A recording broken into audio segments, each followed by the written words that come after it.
Saya akan menjelaskan terjemahan Yunani yang saya buat di Roma pasal 3. Di ayat 1 ini, di sini saya buat dalam terjemahannya, yaitu apa kelebihan atau keunggulan orang Yahudi atau apa gunanya sunat.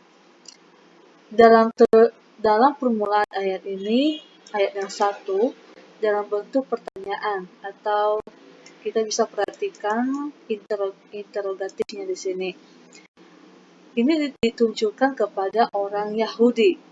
Saya mulai mengomentari kata perison. Kata perison ini dalam akhirannya on. Dalam bentuk adjektif, dan kasus nominatif. Nah, dalam hal ini, dalam kasus nominatif, dia lebih diterjemahkan dari awal, diposisikan sebagai subjek. Dalam bentuk terjemahannya yaitu kelebihan atau bisa juga dikatakan keunggulan. Dalam hal ini, yang dimaksud keunggulan dan kelebihan bangsa Yahudi adalah bangsa Yahudi adalah bangsa pilihan Allah.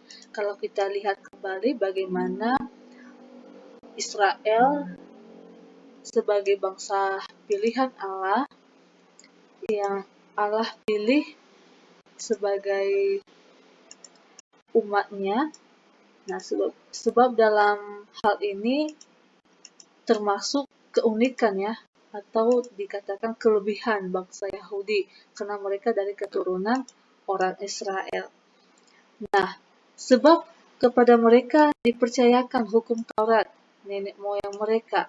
Di sini dijelaskan kepada bangsa Israel, khususnya dari Yahudi, bahwa kepada mereka, kepada nenek moyang mereka dalam hal ini ditujukan, dipercayakan hukum Taurat sebelumnya. Nah, sedangkan dari kata opheleia memiliki kasus nominatif.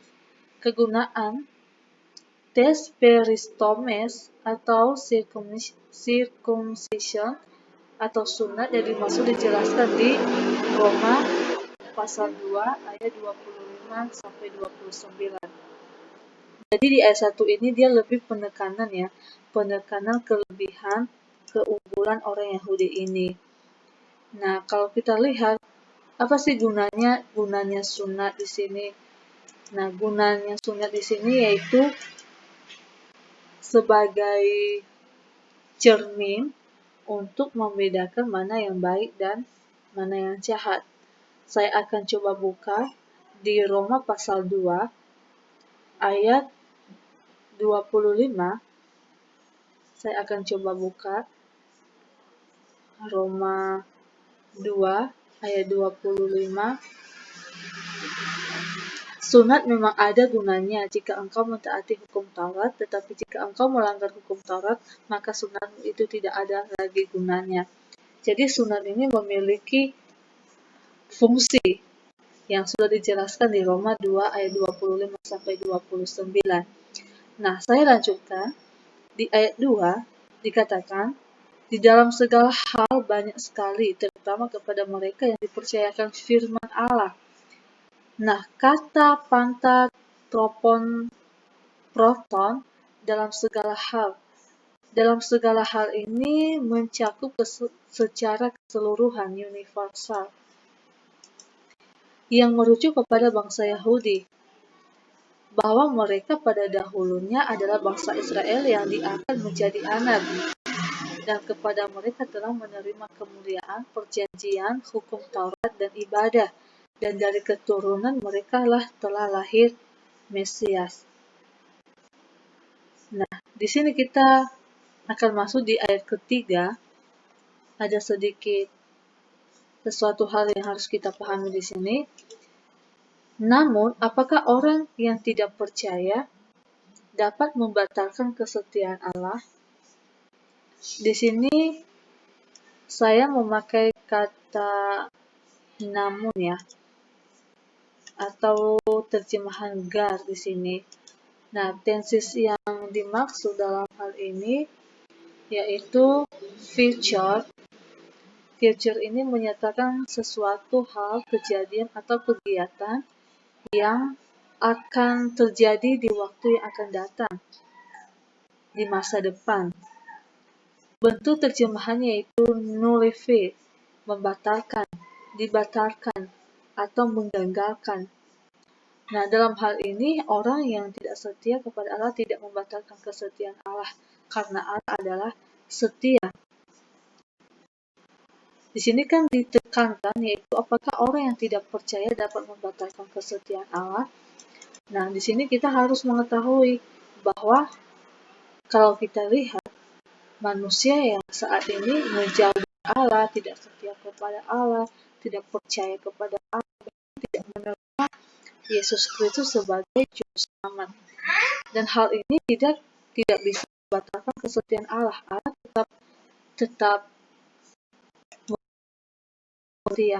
Walaupun dengan manusia menjauh dari Allah, tetapi Allah tetap mengasihi manusia, tetap setia kepada manusia. Di ayat 4, yaitu dalam terjemahan yang saya buat, tidak pernah atau tidak sama sekali. Tetapi Allah benar, tetapi manusia seorang pembohong. Seperti yang tertulis bahwa kamu mungkin dibenarkan oleh firman Allah, dan kamu menang ketika kamu dihakimi.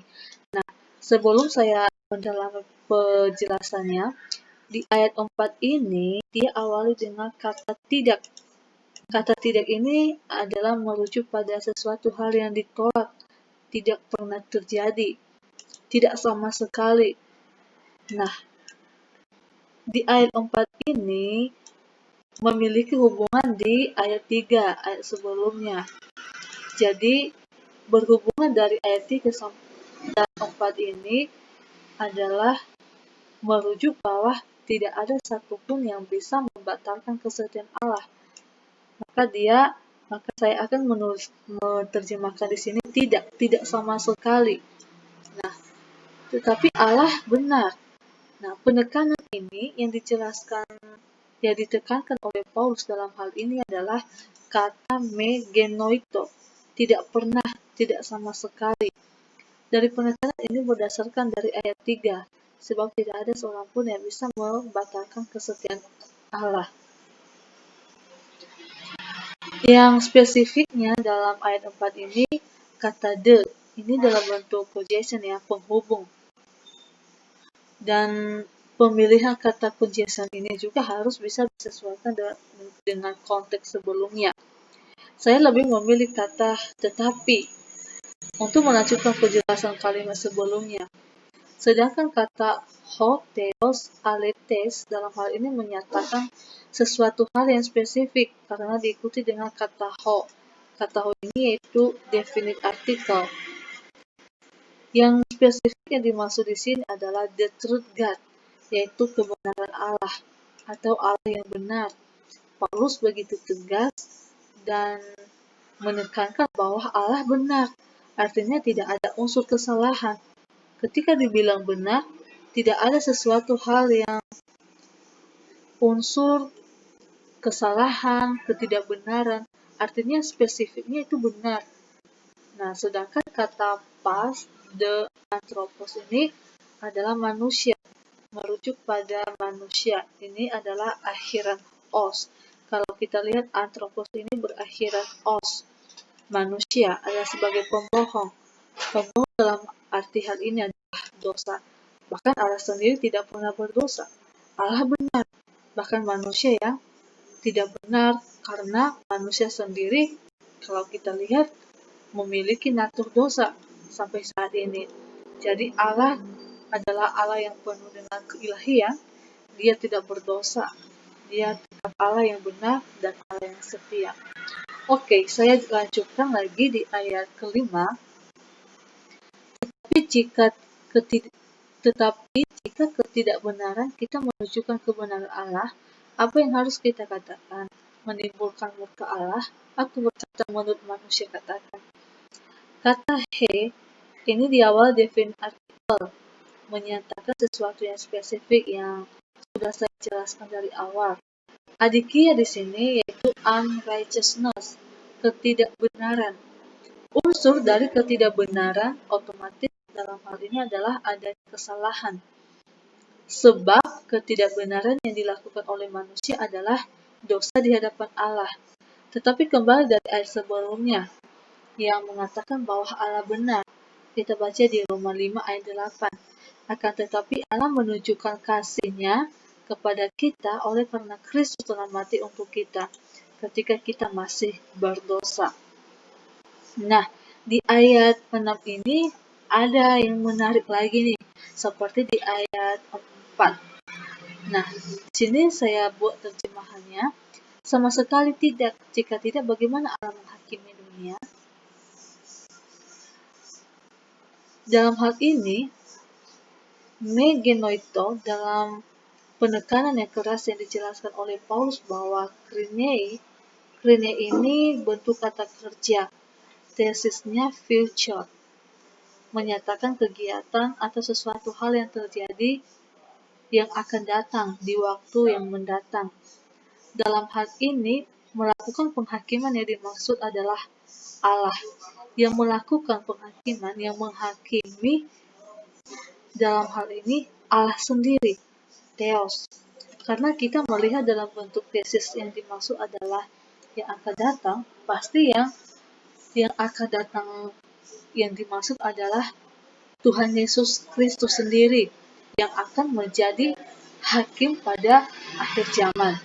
Nah, ini kalau berbicara tensisnya kan tensis future, makanya saya memahami bahwa yang menghakimi pada akhirnya adalah Yesus Kristus sendiri.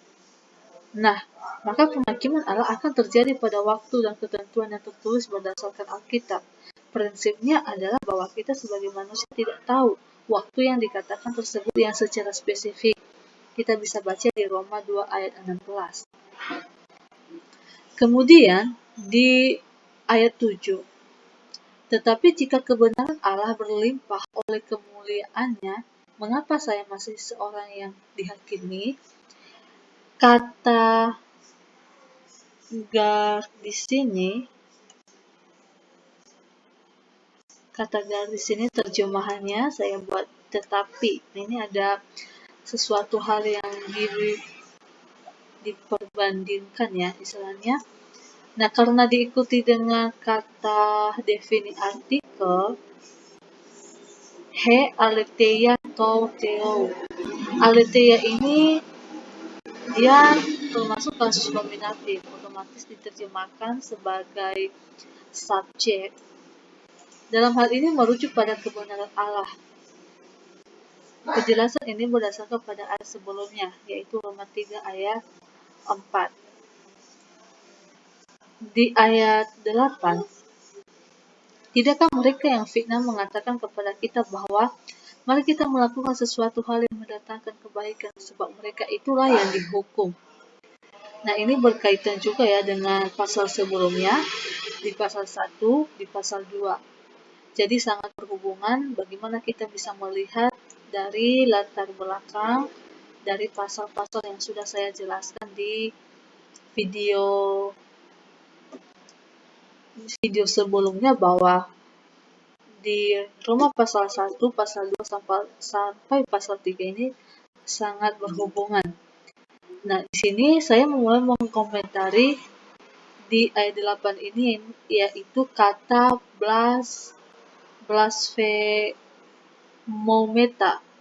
blasphemometa. Ini dalam bentuk kata kerja, present middle indikatif. Dalam terjemahannya itu yang difitnah, mereka yang difitnah. Nah, karena dia dalam bentuk present, otomatis kegiatan atau kejadian ini sedang berlangsung pada saat itu. Kata fitnah dalam definisi Kamus Bahasa Indonesia bisa diartikan yaitu perkataan bohong tanpa berdasarkan kebenaran. Artinya bahwa fitnah ini tidak ada unsur kebenaran, atau bisa kita katakan sesuatu hal yang tidak benar, tidak mudah kita percayai karena tidak ada bukti kebenarannya, tidak ada unsur yang benar. Hal ini Paulus menekankan ya, sikap dan keburukan perbuatan manusia yang tidak berkenan kepada Allah, sebab mereka yang melakukan fitnahan tersebut, itulah yang akan dihukum atau dihakimi. Seperti kan yang sudah saya buat juga di video sebelumnya, misalnya di Roma pasal 2 ayat 6 itu, bahwa Allah akan membalas berdasarkan perbuatan mereka. Ini juga berkaitan di Roma pasal 3 ayat 8 ini, bahwa fitnah ini adalah salah satu perbuatan yang tidak berkenan di depan Allah. Dan hanya Allah sendiri yang menjadi hakim atas kehidupan manusia. Jadi kita tidak bisa menghakimi dan kita juga tidak bisa melakukan penghakiman. Jadi hanya Allah sendiri yang berhak, dialah yang berhak dalam menghakimi menurut perbuatan manusia. Oke, saya lanjut di ayat 9. Jadi apakah yang lebih baik dari kita? Tidak semuanya yang baik, sebab kita telah membebankan orang Yahudi dan orang Yunani. Mereka semua ada di bawah kuasa dosa. Nah, kata amartian ini dalam bentuk akusatif. Terjemahannya itu sin, dosa. Sedangkan dalam definisi Kamus Bahasa Indonesia, kalau kita cari kata dosa ini dalam definisi lain, yaitu perbuatan yang melanggar hukum Tuhan atau agama, perbuatan salah. Nah, dalam hal ini Paulus menjelaskan, sangat menekankan bahwa semua orang Yahudi maupun orang Yunani berada di bawah hukum dosa. Karena semua manusia telah berbuat dosa. Nanti kita akan bahas selanjutnya. Baik orang Yunani maupun juga orang Yahudi. Tanpa terkecuali, semua manusia di muka bumi ini berada di bawah hukum dosa. Karena melanggar, memberontak, seperti bangsa Israel dulu. Dan sampai saat ini, manusia juga memiliki ilahi, maksudnya memiliki natur dosa sampai saat ini. Nah, kita bisa baca di Roma 3 ayat 23, karena semua orang telah berbuat dosa dan telah kehilangan kemuliaan Allah. Nah, ini penekanan yang sangat jelas sekali. Berdasarkan di pasal 1 ayat di pasal 1, sebenarnya ini dimulai dari pasal 18 ya sampai 32.